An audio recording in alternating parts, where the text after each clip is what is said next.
you have your Bibles this morning or your workbooks, we're going to be in another book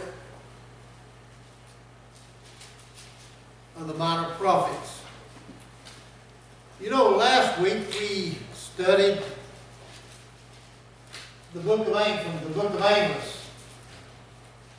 And that was a prophecy by a prophet named Amos that reached out to the people in the northern kingdom, even though he was from the south, of the southern kingdom. Well, we're going to study about a prophet today that has a little bit of a different approach.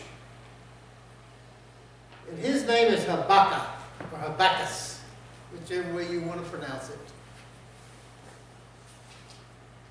And it is believed that he was a priest from the priestly tribe. But the difference between Habakkuk and Amos is this. Amos prophesied to the people. Habakkuk doesn't prophesy to the people at all. He doesn't even mention any kings in his 3 chapters of his book that is written. But Habakkuk has a discourse. And this discourse is between him and God only. It's him talking to God or complaining to God and God then coming back and answering him. Similar to the book of Job. But one of the better analogies I'd like to give would be the fact that you will find in Genesis chapter 18, verses 23 through 33. You remember that scenario when 3 men came to Abraham's camp and they were heading down to where? Sodom and Gomorrah, weren't they? They were on their way to destroy Sodom. But after they left, 2 of the men, one stays back. Now there's a lot of conjecture who that person was. It could have been Christ. It could have been God himself. It could have been just another angel. We're not told. But we do know that, excuse me, that whoever it was, they had a lot of authority. Well, Abraham and God gets into a conversation, okay, back and forth. And Abraham tells God, well, you're not going to kill all these people. Kill the righteous along with the wicked. What if there's 50 people there that are righteous? And this discourse goes on and on and on, which we do, all the way down to Abraham finally even gets God down to, 10 people, doesn't he? And God says, okay, Abraham, if I find 10 people, I'll spare them. Well, we're going to learn today that in our introduction we have a man by the name of Louis Armstrong. How many of us ever heard of Louis Armstrong? Louis Armstrong was a jazz musician, and I used to follow him because I guess when I was in school about the time I used to play a trumpet myself. And he was a great trumpet player. But not only that, but as people would say, what you see is what you get. And that was the way Louis Armstrong was. the same day in and the same day out. But Louis Armstrong thought that there was a lot of good in the world. And he wrote a song about it.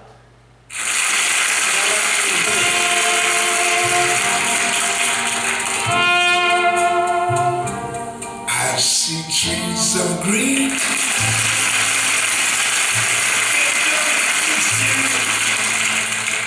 I see them blue for me and you, and I think to myself, what a wonderful world.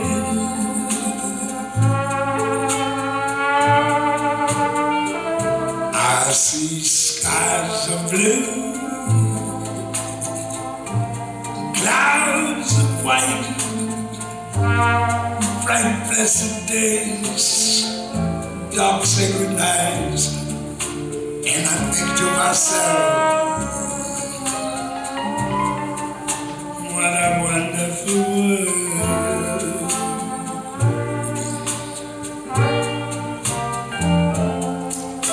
The colors of the rainbow, so pretty in the skies, also on the faces of people going by. I see friends shaking hands, saying, how do you do? They're really saying, I love you. I hear babies cry, I watch them grow, they're not much more than I'll ever know. And I think to myself, what a wonderful world.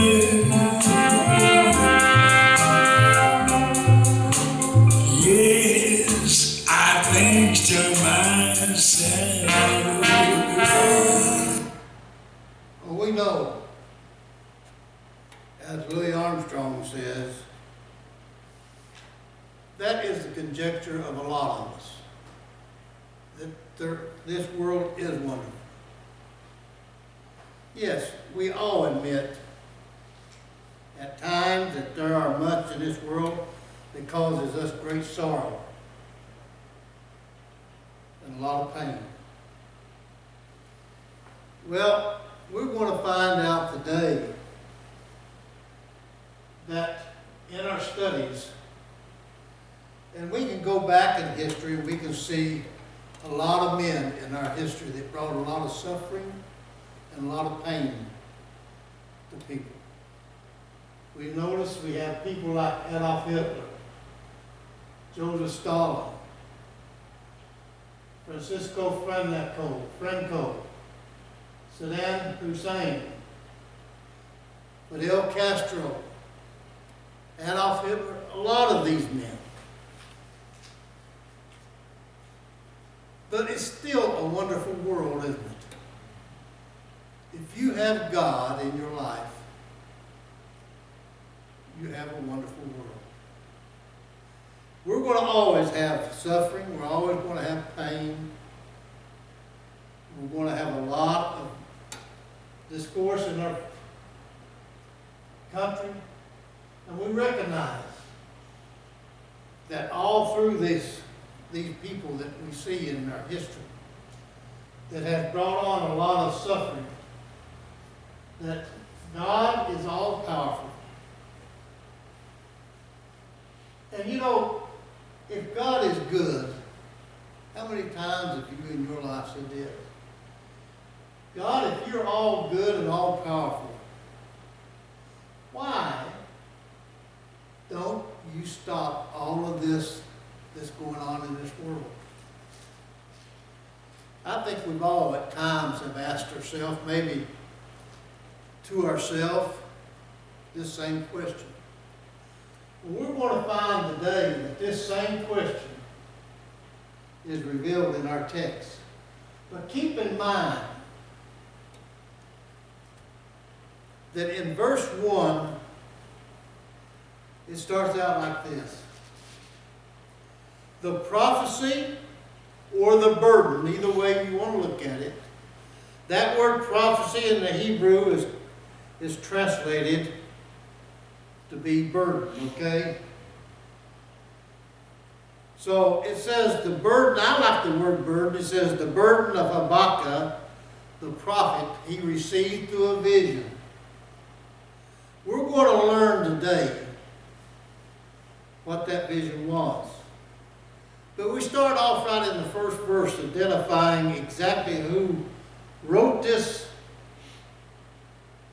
book, who the writer is, and what his status is. And that is, he's a prophet. But keep in mind now, this course that you're going to hear today is strictly between Habakkuk and God. Habakkuk is going to complain. He's going to make a complaint, like Job complained, didn't he? Abraham even complained, didn't he?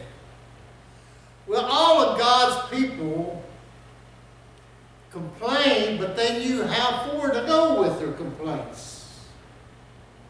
Okay?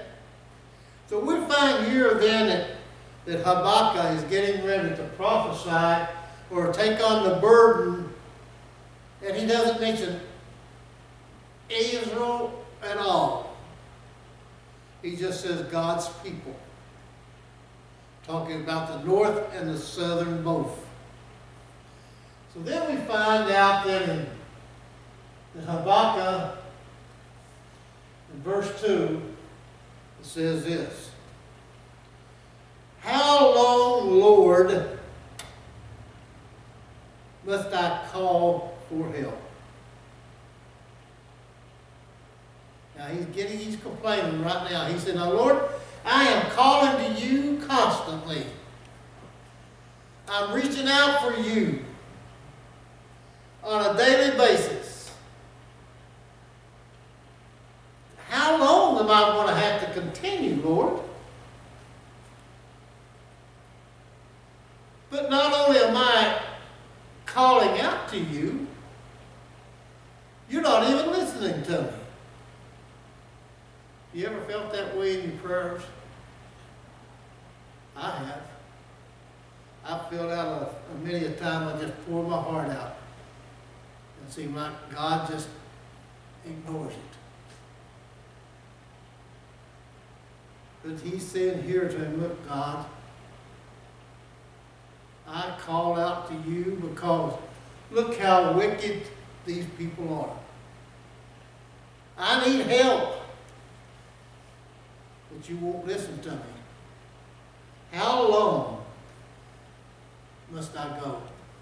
In John, in Revelations, we find the saints under the altar doing the same thing, crying out to God. Just how much longer, God, is it going to be till you come? Well, Habakkuk is doing the same thing to God. He's reaching out. He's pleading to God. In a complaint now. He's making a complaint because he said, "You don't even listen to me, God." And then we see in verse 3a, he says this. Or B, rather. Let's go back to B. "Will cry out to you, violence, but you do not save." Now, let me give you a little bit of background on this last part here, where it says, "Or cry out to you, violence, but you do not save."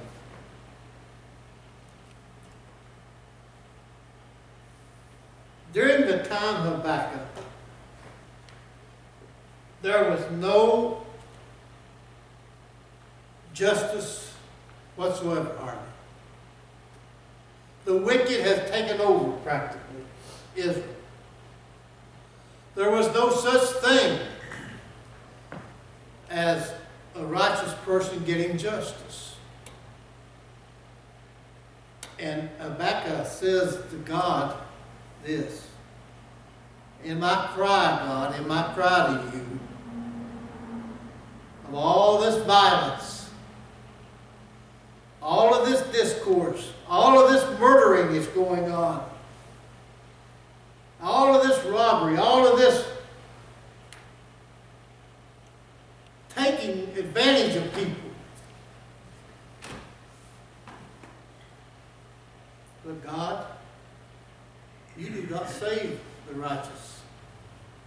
You keep on letting the wicked, with their violence, go right ahead and continue. You know, he's getting pretty strong with God now, Habakkuk is. He's telling what's on his heart. He's reaching out and saying, God, I want you to hear me. I want you to listen to me. And then he says in verse 3a this: why do you make me look at injustice? Why do you tolerate wrongdoings? Now Habakkuk is confronting God in this way in his complaint. Why are you continuing, God? Why are you making me see all this injustice all the time?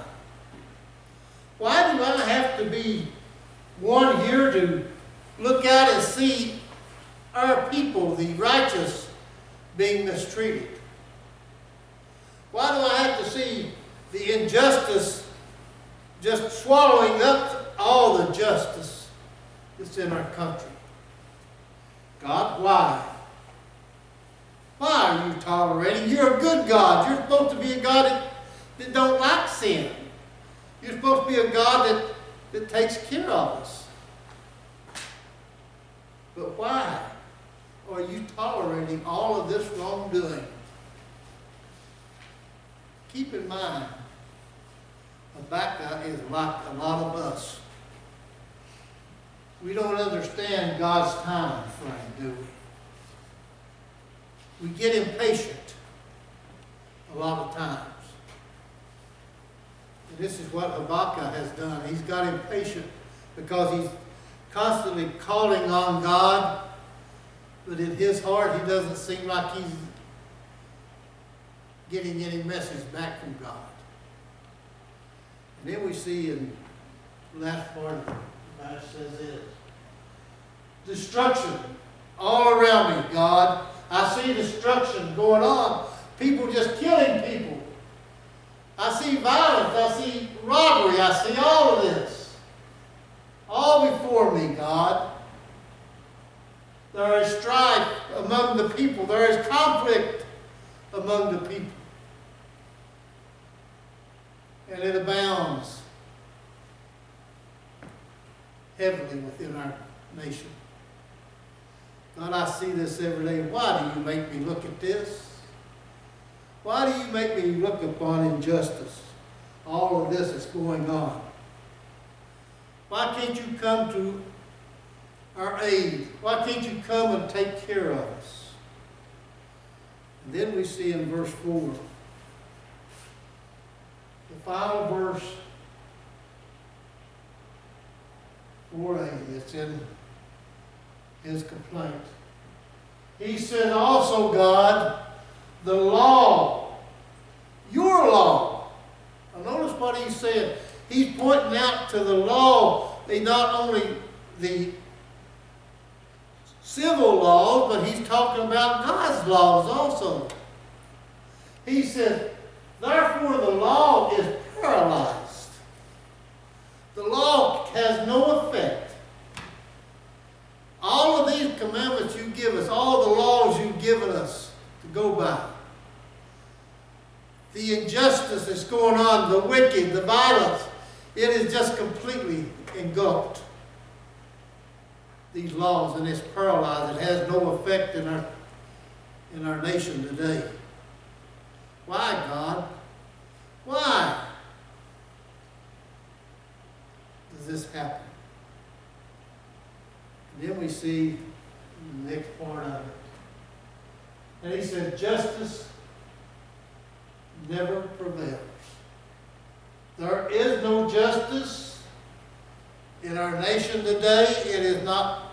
It cannot prevail because why? There's so much violence, so much strife going on. Why, God? Why? And then we see in verse 4c, the wicked him in the righteous. Habakkuk even goes before in his complaints to God. He said, listen, the wicked has encircled the righteous. They have just put a hedge around them. In other words, a fence. They're caught right in the middle. The righteous has no say. They have no way to go. They have nothing to do. They can't save themselves. Because the wicked has hemmed or encircled your righteous. And we have no justice because of all the wickedness and the injustice that's going on within the nation. Then we see in 4D, the final part of Habakkuk's complaint to God is this: so that justice is perverted. Due to all of this wickedness, due to all of this discourse, this malice, this hatred, all the murdering going on, all the killing, God, your justice is perverted. There is no justice in the land. Habakkuk uses strong language as he talks to God. But listen to what Habakkuk is doing. Habakkuk is not accusing God. He's asking God questions. He's saying, why does this go on? Why are you letting it go on? And then we see then, in verse 12 on through the rest of that chapter,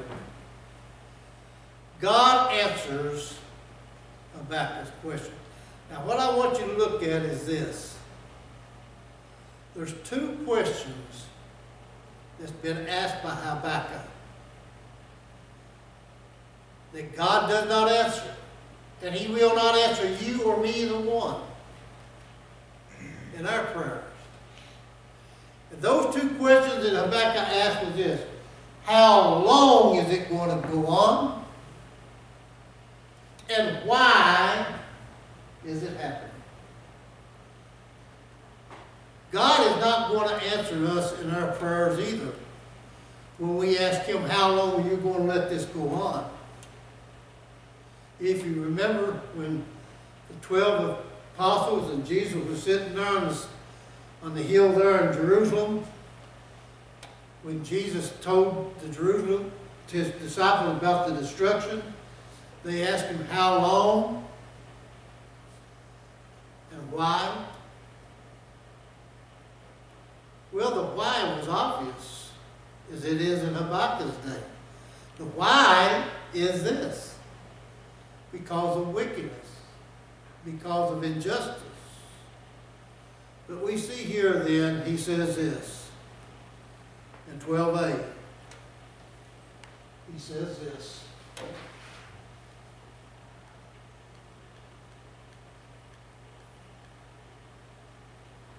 Lord, are you not everlasting? My God, my Holy One, you will never die. Now, Habakkuk looked at God in his vision. He talked back to God. He says this: Lord, are you not everlasting. He doesn't doubt that God, who God is. Habakkuk doesn't.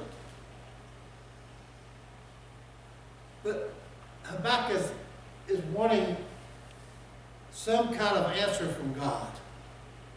And he asked him, aren't you the God? And I'm going to pray for him. Aren't you the same God that brought your people out of Egypt? Aren't you the same God that created everything? Aren't you the God, the Alpha and the Omega, the beginning and the one and the end? Aren't you everlasting to everlasting? In other words, he's asking. And he says, my God. He acknowledges. Now, he says, my God, you are my God. You are my Holy One. You will never die. Now, I want to bring out something right here. Habakkuk knew from his vision that God, and I think it, and I'm speaking for myself, I can see the foreshadow of the cross. That Habakkuk knew that God would never die. Even though sin was so corrupted in the nations. I believe in Habakkuk's vision as he confronts God here when he makes this statement, that you will never die. That he some way would, in the future,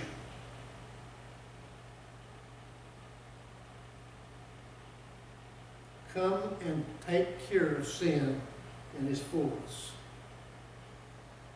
He knew that God was the Holy One. He was unique. The ancient scribal traditions hold that Ezra charged this verse to read, you will never die. Well, if we believe anything as Christians today, we believe that we will never die if we are with the Lord, right? Oh yes, keep in mind that, as the old song, this is not our world. This is not our home. Yeah, we're going to leave this old earthly body, but we will never die if we're in the Lord. And Habakkuk says to God, you will never die. You, Lord, in verse B, you have appointed them to execute judgment. You, my rock, have ordained them to punish. You know, if you go back and you study between the verses, the history of the Babylonians, when God was telling Habakkuk that he was going to bring on the Babylonians, okay? The Chaldean people were the most vicious, ruthless society that ever lived, then or even today.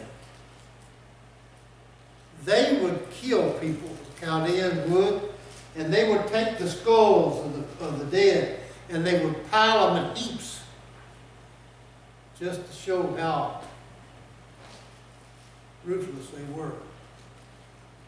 They would ride through on horses just swift to take territory after territory.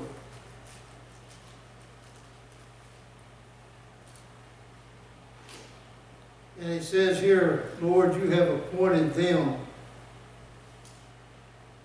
to execute. You have appointed Babylon, in other words, to be the executioner. Why would you take somebody that's more wicked than we are to bring salvation to us? In other words, why, Lord? You have appointed these wicked people that has no sense of justice or morality whatsoever. And you're going to let them come in and take over us. You have ordained them to be the ones that will punish us. And we see that in 586 this happened. The Babylonians swept in.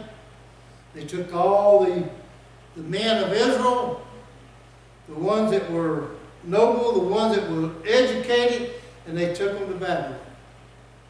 The poor, the weak, they left in Israel.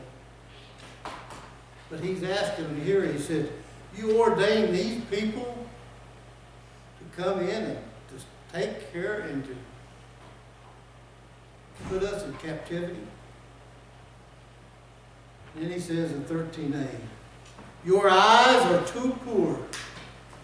You're too pure, God, to look on evil. Now, see, Habakkuk now is looking to telling God this. He said, God, you are so pure, you can't even look upon evil or sin. But yet you're sending this group of people in to take over us, to capture us, to teach us our lesson.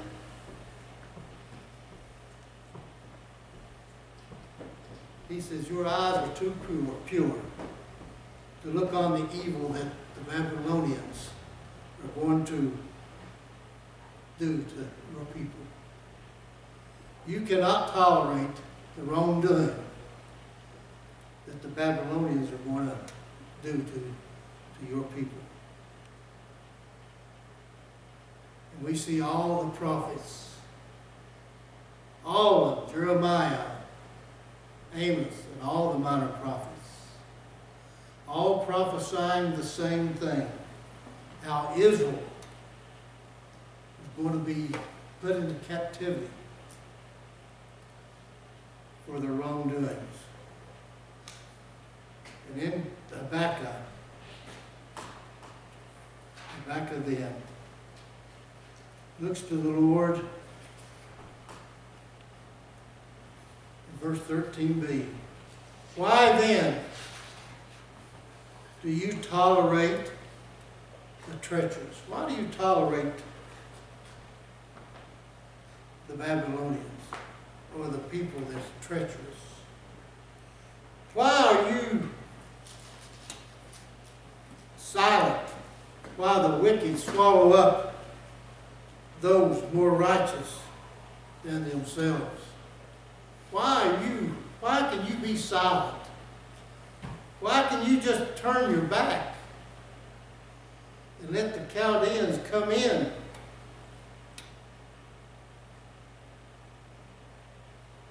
that are more unrighteous than we are?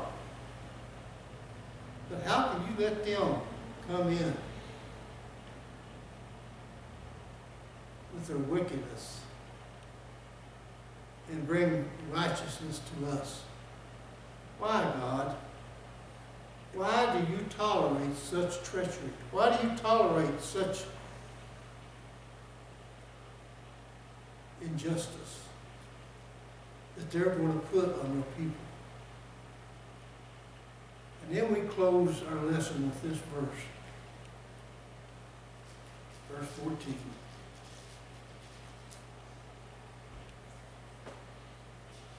You have made people like the fish in the sea, like the sea creatures that have no rulers.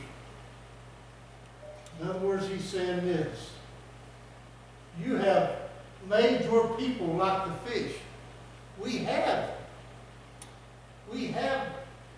no rulers today. The injustice has taken over. But God has never answered Habakkuk's two questions. How long is this going to go on? We do know from other prophecies later on that they stayed in captivity, 70 years. And he never told Habakkuk, why? But it was obvious. The question why was due to their wickedness and everything. But keep in mind one thing. God always has a remnant of people. And that remnant will always be there when God needs them. We have that same remnant today. He has people today. And I want to leave this with you. Before we close it, I want to show you a video also. God will never answer our question, how long is he going to let something go on?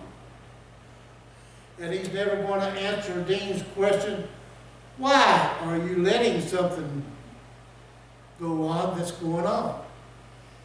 He never answered Abraham, he never answered Moses, he never answered none of the prophets.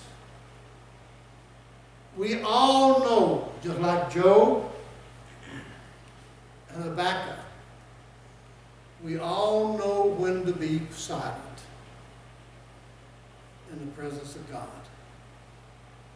God doesn't care if we ask him questions, as long as we don't try to justify our question by blaming him for what's happening. We have to, as Christians, remember, and a lot of times the prophets didn't even sin at the time. Everything that comes upon us in our generations is brought upon us through sin that the first Adam and Eve created.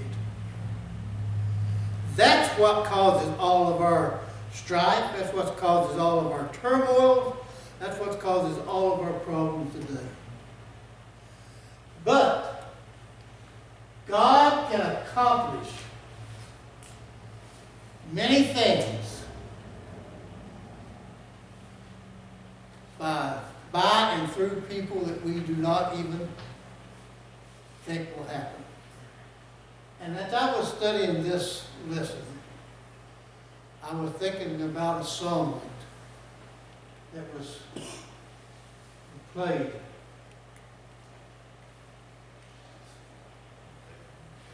By Randy Travis. And it has a lot of good message to it.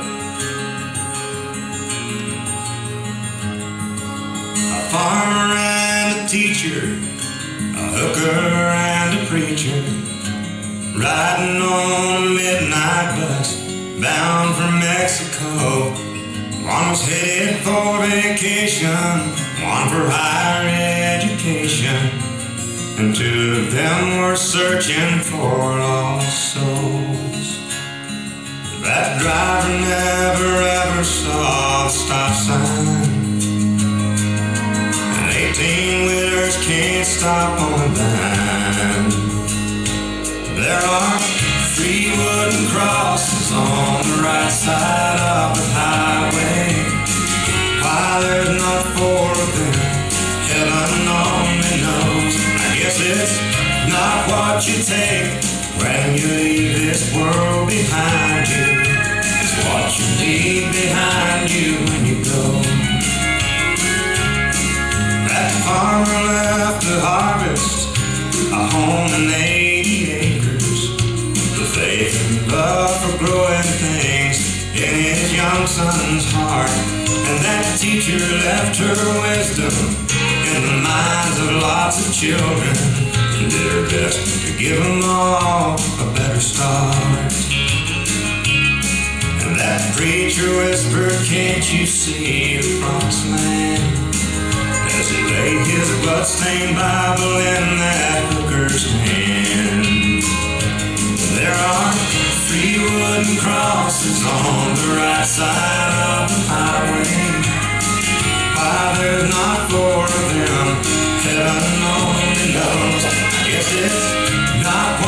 take when you leave this world behind you. It's what you leave behind you when you go. That's a story that our preacher told last Sunday as he held that bloodstained Bible up for all of us to see. He said, bless the farmer and the teacher and the preacher who gave this Bible to my mama, who read it to me. There are 3 wooden crosses on the right side of the highway. Why there's not 4 of them, now I guess we know. It's not what you take when you leave this world behind you. It's what you leave behind you when you go.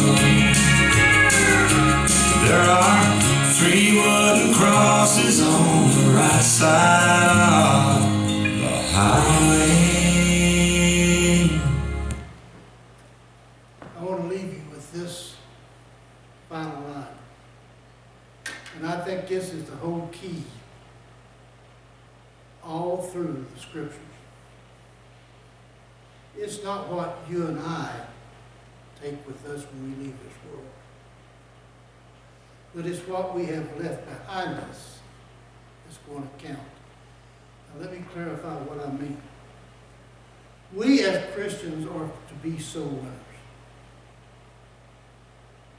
Just to leave this world to save myself is in very little meaning. But it's what I do while I'm here on this earth.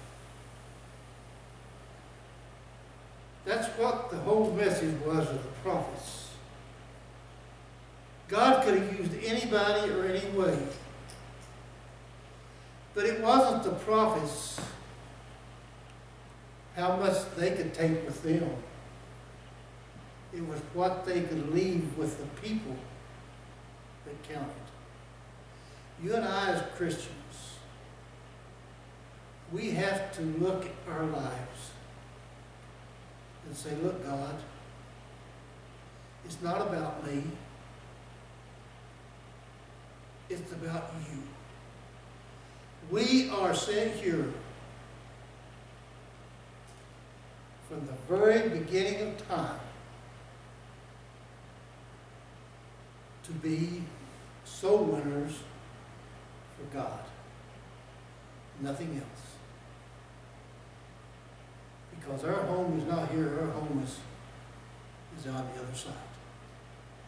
So remember, it's what we leave behind. What is our legacy that we leave when we leave this world? Thank you.